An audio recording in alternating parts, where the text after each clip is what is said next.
What's going on, everyone? My name is Alpha, and today we're back with another Pokemon Challenge video on Pokemon FIRERED. Today's challenge will be, can we beat Pokemon FIRERED without encountering any Pokemon? Now, this can be an interesting challenge. It's not a challenge we are limited to Pokemon. It's a challenge that we cannot do something. So it'll be a unique challenge for our channel. So the premise of the video, obviously, just try to avoid any wild battles at all. That's going to be a bit annoying until we get repels, obviously. The rules are we can't encounter any Pokemon. I can't catch any Pokemon technically because I have to encounter them to catch them, and I can't use them to grind. So I'm kind of stuck with using what I have. So it's going to be interesting. I took the liberty of nicknaming them after you guys didn't comment. Thank you so much for leaving comments in the previous video. It means a lot to me. Here are all the comments that I chose for this video. If you want to be nicknamed after a Pokemon in my videos, just leave it in the comments down below. And eventually I'll pick it. You're seeing from the comments, eventually I'll pick it. So don't worry about that. And also, if you guys are excited for this video, don't forget to leave a like, comment down below some challenge ideas, and also subscribe if you guys are not already. I apologize for not premiering my videos. I've just been a lot more busy lately, and I don't want to like half-ass a premiere and not talk to you guys. So when I do premiere them, I'll be sure to make it a big one. So I apologize for not premiering my videos. Anyways, let's get into the challenge. So to start off the challenge, obviously pick Bulbasaur. I lose against my rival really quickly, and that's pretty embarrassing. So going into the first route of the game, Route 1, I have to go through all of this without repels, and if I mess up, I just gotta restart. So I gotta just avoid encountering. I do encounter 2 Pokemon, so I gotta restart twice, and then just get through it. So I save after each patch of grass just to make sure I can get through it and deliver the parcel back and forth twice. It's very annoying. I tried to beat my rival here, did not work. Obviously, I can't train against wild Pokemon, so I'm very under level. So going to Viridian Forest, luckily the trainers in here are a bit easier. Unfortunately, I do black out against them. And also there are no repels, so gaining through the forest is a bit of a pain as well. I gotta save after a few patches of grass, and then save, encounter something, gotta reset, encounter something, gotta reset. Is a bit tedious, but once we get through it, we actually get Vine Whip on our Bulbasaur, so we have a move to knock down rock types. Luckily for us, the first gym leader of the game is a rock type gym leader, so once we get into the gym itself, we can actually grind out pretty easily and beat down Brock and get the first badge very easily with Bulbasaur. Bulbasaur is a great starter. So from here, we actually head into the Pokemart and got some repels for us. So we are limited to the amount of repels we can buy, unfortunately. Not being the richest 10-year-old has the downside of that. So going to this route, we are going to train as much as we can against the trainers, get as high as we can, actually get a Ivysaur from this. And once we head into Mount Moon itself, that's a problem for us because we have 5 repels. We can only have 500 steps realistically. Luckily enough, we are going to make it through Mount Moon using the repels. We can't go around too much. We also get the Magikarp in the Poke Center, so we lose more money. So we can't go around collecting the items because we don't want to waste repels, because once we waste repels, we're going to have to slowly walk, save, and encounter, and then reset. So that's a bit annoying. We pick up one of the fossils just in case, and also because we can't encounter any Pokemon, we're going to need any Pokemon we can get. So once we get that, we're going to actually head into Cerulean City. Cerulean City will be home of the water gym leader Misty, and luckily for us, we have the best starter to start the game out, which is Ivysaur. Ivysaur gets pretty low against the Starmie, but luckily we will save it out and we beat down the Starmie, and we get Razor Leaf as a move. From here, we're going to fight against our rival. Don't ask me how well it went, because it went horribly 3 times. We get knocked out over and over again against the Rattata. We always get so close to beating it, just the Rattata closes it out and knocks us out. From here, we're going to clear through Nugget Bridge because, it's old-fashioned Kanto style. We got to clear through Nugget Bridge, go to Bill's house, and obviously collect the SS ticket. Head all the way down to Vermilion City. I was going to say, I don't like fighting the trainers on this route because they're annoying. They don't give me that much XP.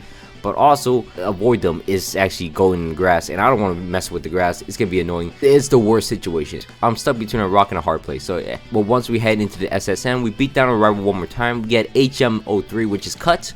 Unfortunately, our only Pokemon besides our Ivysaur is Magikarp, and that thing can't learn cut. So we got to sacrifice Secret Power on our Ivysaur for cut, and that's a very annoying thing.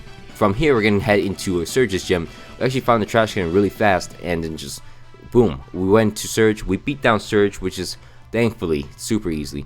From here, we're gonna actually head into the rock tunnel, and like I said, we are very limited on the repels we have, so we gotta make the most out of them. And also our Ivysaur is paralyzed, and if we walk backwards, we're gonna waste steps on repels, but we also don't have any healing items. So what do we do here? We don't have healing items, our Venusaur is low, and we can't walk backwards to heal our Pokemon because we're gonna lose repel steps. So from here, I am going to use my last repel, and then I'm gonna Leech Seed down the Meowth, get my HP back, and luckily scavenge through the rock tunnel and get into Lavender Town. I'll finally nickname my Magikarp after someone. And also, there's a benefit of having cut. I can cut through this and use cut to cut through the grass, so I can avoid encountering any Pokemon. Also get some nice berry and head into Celadon City. Celadon City will be a great place for us because it gives us a new Pokemon called Eevee Cookie in our playthrough. I'm gonna decide to actually go to the dojo first to get another Pokemon. Our Eevee actually beats down a fighting type somehow, but from there we're gonna beat down the dojo master, get him on lead, and then also evolve our Cookie into a Jolteon, because I think Jolteon is gonna be the most useful one. I do need a water type, I have that in mind. I'm gonna train up my Magikarp and get a Gyarados, and then from here we're gonna actually head into Celadon City's gym leader, which is Erika. Erika is going to be the grass type gym leader of the game. My Hitmonlee actually does pretty well, surprisingly. Fighting type just knock it down, and then somehow Jolteon beats down the Vileplume for us, and it is done and dusted. I'm surprised, my team is coming along pretty well. From here, we are going to get a coin case and get an Abra. Luckily for us, we don't have to encounter anything. We get an Abra. Main Pokemon is not going to be the Abra. We're going to clear through the Team Rocket hideout, and then meet Giovanni, get the Silph Scope, and then head into Lavender Town once again. Clear through that, head to the top, beat a rival of course, head to the top, the Lavender Town, get a Pokeflute from Mr. Fuji, and then head into Silph Co. Silph Co will be home of, the Rocket Invasion on the company. We are going to clear through we're going to clear through pretty fast through the Team Rocket members, and then fight against our rival. Our rival is a pushover. We knock him down very easily with our Jolteon. However, his Charizard comes out, and that is a big issue for us. I got a Leech Seed and poison it, and luckily that is enough to knock him down. It took a while, but it does get knocked down eventually, and then we are going to barely beat down Giovanni, and then from here we are going to go into Sabrina's gym, and I attached the black glasses on my Jolteon, so his dark type move, his bite, is actually stronger than the rest of his moves. So from here we are kind of stuck. So we head into Celadon City, and there's a Snorlax here that is stuck in our way. If we head into Vermilion City, there's a Snorlax stuck in our way still. So we have to encounter this to beat the game, which is unfortunate. So the challenge is technically uncompleted, and we can't actually beat the challenge. This is the furthest we can go without encountering a Pokemon. But once we beat the Snorlax, from there we're going to Fuchsia City. From here we're going to the Safari Zone. Luckily, one Super Repel gets me through the entire Safari Zone and gets what I need. And that's pretty class, I'm not gonna lie. From here we're gonna get the HM for Strength and Surf, and then head into Fuchsia City's gym fight against Koga. Koga is gonna be the poison gym leader of the game, and Jolteon takes care of his team pretty well. Unfortunately for Muk, he gets knocked down very harshly. The Coffin comes out, gets one shot, and the Weezing is gonna get stalled out with the Leech Seed. It knocks out my Gyarados, so I send in my Jolteon, and Jolteon actually just two-shots it with the Leech Seed help, and that is done. For the Weezing, we also get TM06, which is Toxic. That's going to be a useful one. That's going to be a useful TM in the future. But right now, we are just going backwards because we don't have a flying Pokemon yet. We haven't encountered a flying Pokemon. So we head into Vermilion City. And then we're going to head into Diglett's Cave. Going to Diglett's Cave, we're going into the entrance into Pewter City. However, there's a house here where we could do a trade for an Abra for a Mr. Mime, and we're going to do that trade. We got a pretty good Psychic type on our team. As well, heading into Pewter City, going to the back entrance of the museum, we are going to get an old Amber, and we are going to restore that in Cinnabar Island. However, getting to Cinnabar Island, it's not too difficult. We gotta go past Viridian Forest and then Viridian City, and then head into Pallet Town, swim all the way down with our repels, and then restore our Aerodactyl, train it up a little bit against the trainers, and then we finally have a decent Pokemon on our team. Our team is pretty powerful thinking about it, and then go backwards fight the trainers on the route, fight the trainers on the opposite side of Future City, and obviously head into Blaine's gym. Blaine's gym is going to be the fire gym of the game, and we were clearing through it pretty easily. Aerodactyl is actually a monster in this game, which is fantastic to see. We are going to fight Blaine. Blaine is the 7th gym leader of the game. He specializes in fire types, and you know what? Aerodactyl does not care. Ancient Power downs the Growlithe, Ancient Powers down the Arcanine one hit, knocks down the Ponyta pretty low. It's the bane of me because it actually knocks me out, and I ran out of Ancient Power. That's the only way it knocks me out. But somehow I misclicked Magical Leaf with my Mr. Mime, knock out the Ponyta, and then Psychic with 2-shot the Rapidash, and that is it for Blaine. Now we have Fly equipped on our team with the Aerodactyl, so we're going to fly into Radiant City. We're going to clear through the 2 required trainers of the gym and then head into Giovanni himself. Giovanni's a pushover apparently. My Gyarados comes out, he has Water Pulse, knocks out the Rhydon. Dugtrio comes out, 2 shots with Water Pulse. I'm not sure why I'm not using Surf, but that's interesting. Now I'm using Surf, knock down the Nidoqueen, knock down the Nidoking, and finally that is it for the gym fight against Giovanni. So 8 gyms down, Giovanni the easiest one somehow. And then we're going to head into second to last rival battle fight against our rival. Our team is pretty equipped, knocks down his Pidgeot. Rhyhorn gets knocked out by my Gyarados. Aerodactyl destroys the Execute. Alakazam gets walled by my Gyarados. And then it's just a massacre out here. He's done out here. And then heading to Victory Road, we have to use repels throughout this thing. So we got to avoid any encounters at all. We got the TM for Dragon Claw. I debate about using Dragon Claw. And then, you know, we make it through. We got close calls with the Max Repel. I almost just kept running with it, but that's fine. From here, we're going to suit up our team with some better TMs, and then actually head into the first Elite Four member of the game, which is Lorelei. Lorelei can specialize in ice types, but luckily, most of our ice types are actually weak to electric because they're partly water. Dewgong will get slapped down by my Cookie's Thunder.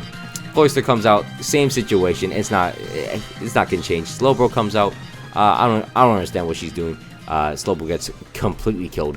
Lapras comes out. I 2-shot it with Thunder, which is surprising. Should have 1-shot it because Cookie's insane. And Aerodactyl will 1-shot Jinx in 1 hit with Ancient Power.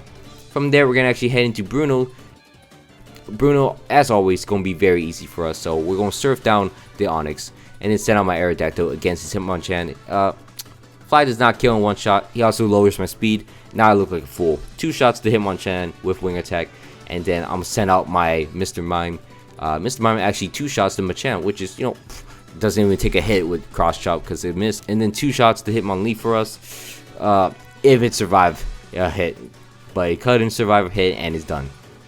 Aerodactyl finished things up right there, and then Onix will go down to my Venusaur. Finally, Venusaur is back in the spotlight doing something, kinda. From here, we're actually going to face Agatha, and our team is not too equipped to face Agatha.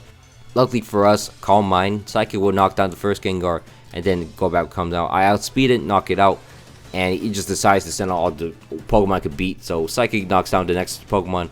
Unfortunately, Shadow Ball will kill my Mr. Mime, but Aerodactyl will narrowly not kill the Gengar, and then be put to sleep for no reason. Excuse me, wake up. There we go. He woke up, knocks out the Gengar, and then the final Pokemon will be Haunter, and he gets put back to sleep, and his soul got eaten. It's really his fault for doing something stupid like that. My Gyarados will finish things up, and then we're gonna head into the 4th Elite Four member of the game, Lance, the Flying type Elite Four member. Lance is gonna start off the battle against us with using his Gyarados, so I'm gonna use Cookie. Cookie gets completely knocked down. Dragonair comes out. My Aerodactyl will clean out that. His Aerodactyl comes out. Aerodactyl versus Aerodactyl. His is higher level, so it's gonna win. That's unfortunate for us, but my Jolteon outspeeds it, knocks it out easily. His next Dragonair comes out. My Hitmonlee will kill it with his high jump kick. I spoke too soon. It didn't kill, but luckily he used Hyper Beam, so he has to recharge. And finally, his Dragonair will come out, and somehow my Mr. Mime outspeeds it. It doesn't do anything to it, but it outspeeds it. From here, I'm a Leech Seed, Toxic Stall down the Dragonite. Just kidding, I die.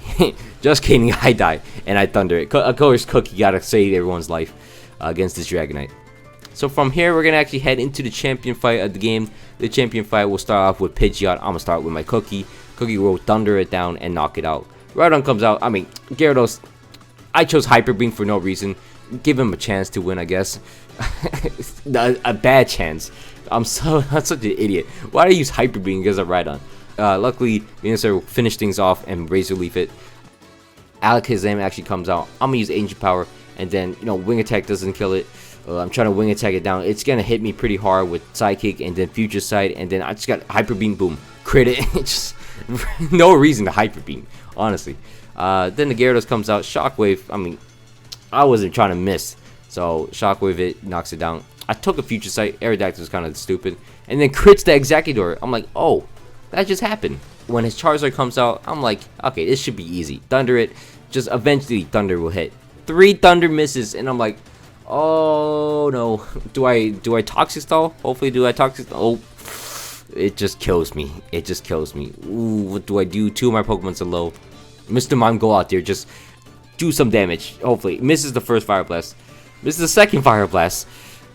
Psychic again uses Aerial Ace. He runs out of Fire Blasts, and I kill him with Psychic. So, I mean, it's a win in my book because we did win, and we are the champion of the game without encountering a single wild Pokemon, except the Snorlax, if you count that. So, I mean, it's depending on who you talk to. We beat the game without encountering a single Pokemon to some extent. So, I hope you guys all enjoyed this video. Don't forget to leave a like, comment down below some challenge ideas, and also subscribe if you guys are not already. This is a fun challenge, and I hope you guys all enjoyed the video. And my name is Alpha, and I'm out. Peace.